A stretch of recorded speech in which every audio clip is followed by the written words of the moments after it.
Hey, what's wrong, Jake? Mom, I might be done for.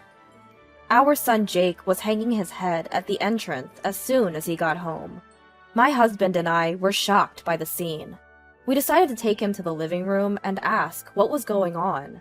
He seemed to come alone today. I wondered where his wife Laura was. But the reason Laura was absent became clear when we heard his story. After a while, Jake regained his composure. My husband and I waited for Jake to speak. Sorry for coming home so suddenly. I just can't take it anymore. What happened? And Jake, have you lost some weight? Yeah. He was always thin, but now he looked sickly thin. It wasn't normal. Then Jake revealed the reason behind it.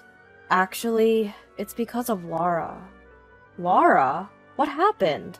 Right now, she's taking most of my salary. What? Most of your salary? Is Laura handling the finances? Yeah. You know I've always been bad with money, right? So I thought it would be better if Laura managed it. But recently, the money she's been giving me has been decreasing, and I can't afford lunch. Then she said she's been saving money because the electricity bill was high this month, and that she had to use the money to repair the vacuum cleaner. I couldn't stand it anymore and complained, but she said it's my fault for not earning enough. I see. Jake, you're pathetic. So you're saying you've been doing whatever Laura tells you? If you're the man of the house, you need to take control. If not, the situation might get worse. I know. What my husband said was true. If you just follow your wife's orders, it can lead to misery. Although it might be harsh for Jake, who's mentally weak right now, he has to understand it. Jake seemed to understand as he was silently nodding. Then, Jake told us something else. Remember you said I looked thinner? It might be because I've been surviving on instant noodles for all 3 meals. You can't eat only instant noodles. No matter how convenient it is, you need to get proper nutrition. But all I'm given is instant noodles. It seems like Jake has been given only a small amount of money for the last month, and has been provided only with instant noodles for lunch. Ever since Laura suggested they needed to save money, Jake has been putting up with it. Of course, he tried to object, but the fact is that he was the one who asked Laura to manage the finances. It might be difficult for him to complain, given those circumstances. But, considering the situation, he can't dwell on that right now. Anyway, you're staying with us tonight. I'll give you a proper meal and even pack a lunch for work tomorrow. Thank you, Mom. With a sigh of relief, Jake, with tears streaming down his face, thanked me. Apparently, he told Laura he'd be staying at his parents' home for a while. In hindsight, it would have been better if he had confronted her about the difficulties of their current living situation, but given Jake's mental state, that was all he could say to her. It was my first time seeing Jake so broken down. I can't even begin to imagine the amount of stress he must have been under. After that, he ended up staying at home for a while, and due to his poor health, he had to take a leave of absence from work. When Jake took this leave, I learned that he had recently been going to the hospital. He said it was due to stress, so the hospital had advised him to take some time off. However, Jake had a fear of what she might do to him if he took a break from work, so he had continued working out of habit, which resulted in his current state. During Jake's leave of absence, he was living on disability. At least being at home meant he could save on meals, which he said would be a big help. But what's more important is that we still need to do something about Laura. However, there is something I'm worried about.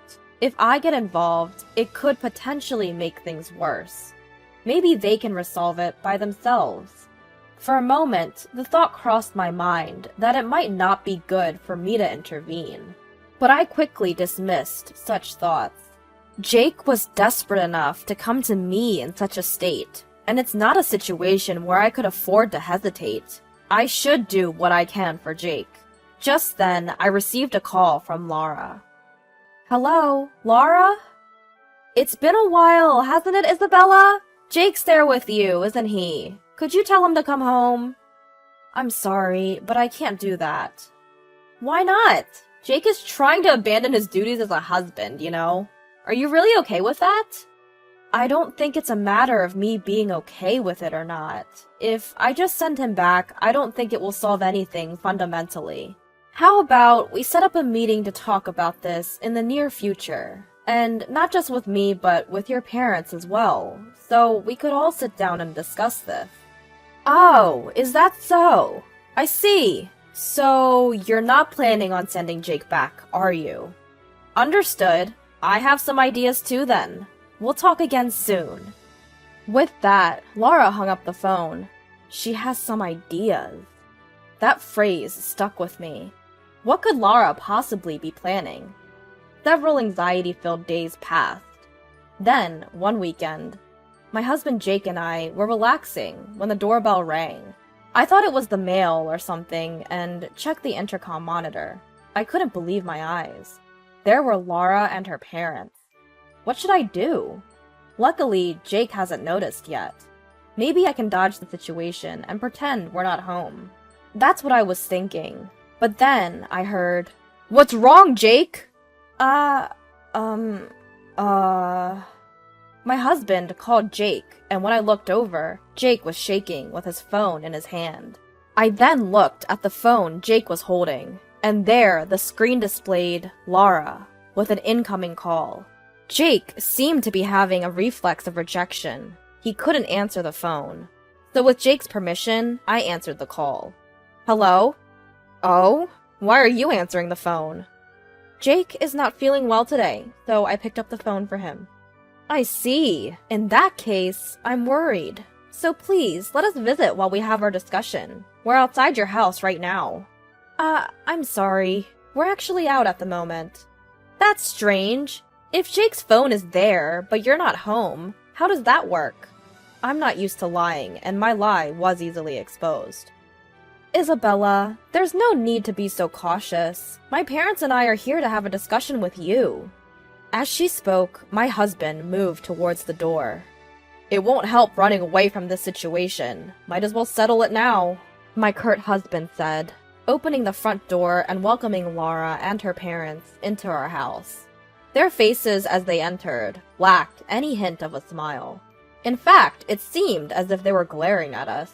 We apologize for the sudden visit. We just heard something from our daughter and thought we should join the conversation. It was probably about something I'd said to Laura the other day. I had suggested we should have a discussion involving both our sets of parents. I hadn't expected them to come unannounced, though. In the tense atmosphere, the discussion began. We explained that Jake had asked Laura to manage their money, but due to her excessive frugality, he had suffered health issues and had not been provided with adequate meals. We also told them that he was currently under medical treatment. However, it seemed that Laura and her parents were convinced by this fact. That's all about Jake's situation. Is there anything you'd like to say? Laura's mother chimed in. But wasn't Jake the one who asked Laura to manage the money? Doesn't he bear some responsibility then? Of course, you're right. If Jake had managed it himself, we wouldn't have this issue. But don't you think surviving on instant noodles for all meals is a bit much? That's none of our business. Maybe it couldn't be helped in order to save money. Is that true, Laura? Yes, it is. I never waste money, but Jake often buys a lot of unnecessary things. What? I didn't buy anything. Stop lying, Jake. She laughed. What? So it was a lie. Just like he tried to pretend he wasn't home today. Like father, like son, I guess. What? Before we knew it, instead of a discussion, it had turned into a situation where Jake and I were being cornered. Every time Jake and I tried to argue, Laura and her parents would shut us down with another point. It seemed our opinions were not being heard, only their one-sided claims continued. Just then, my usually quiet husband, who had been silent until now, slammed the table. At the sound and his sudden action, everyone jumped in surprise. Can I say something? Laura, are you and your parents trying to say that it's all Jake's fault? I'm not saying that. I just think that if they are a couple, then they should lay everything out on the table and have a good, honest discussion. Then they might be able to get along again. Lay everything out. I see. I understand. You might be right. What? I'll talk to Jake again here. So, would you be willing to set up another discussion on a different day? I think everything will be clear by then. It seems you're a reasonable man, sir. Alright, I apologize for my previous rudeness. How about 2 weeks from today for the next meeting? I don't think it's good to leave it too long. Sounds good. That will be sufficient. And so, it was decided that the meeting would take place at a later date, as my husband had suggested. After the three of them had left, I turned on my husband furiously. Why would you say such a thing? It's as if you're admitting that Jake is in the wrong. Calm down. I didn't think Jake was at fault, nor did I particularly want to smooth things over. Then why? Don't you find it strange? Why go to such lengths to make up with Jake? Huh? She brought her parents with their complaints, all with the aim of reconciliation. In a situation like this, I wouldn't even consider reconciliation. He had a point. If they cared about their daughter, they would either discuss divorce or approach the situation more calmly. Perhaps there was another objective. As I pieced together the situation, I realized one thing. What makes Jake so essential to Laura and her parents? The first thing that came to mind was money. From what Jake had shared, he had a pretty decent salary. However, he couldn't go against Laura, so he wasn't able to get allowances or such. In that case, Laura and her parents might be depending on Jake's money. But recently, he had switched to disability benefits and had a separate account for his salary. If that's the case, they must be in trouble. Perhaps they made contact because they wanted Jake to come home quickly and secure his salary. After discussing with my husband, we reached that conclusion and immediately told Jake. Jake, if this continues, you'll be drained by that family. I think it's better to make a decision before that happens. I'm sorry, but this is something only you can decide. So think it over carefully. I understand. It was a hard decision, but Jake also had to move forward. Making decisions for oneself is crucial. About a week later, Jake came to a conclusion. Mom, Dad, I'm getting a divorce. My husband and I embraced Jake, honoring his decision and the courage it took. It wasn't an easy thing to do. He must have thought about various things. Whether this is the right decision or not, we don't know, but we will understand as we continue to live. At least, I thought it was a good decision. Then, we started helping Jake prepare for the divorce. We had to push the meeting back a little because it didn't seem like we would make it in 2 weeks. So, we told Laura's family. They made some snide remarks, but knowing that this relationship would soon be over made it bearable. Once everything was ready, we sat and waited for their call. Then, Laura and her father came to our house right away. What's this all about? I didn't hear anything about a divorce mediation. So, this is why you wanted to postpone the meeting. What a joke! Let me tell you, I'm not attending any of this mediation. My daughter will never get a divorce. Laura and her father were furious.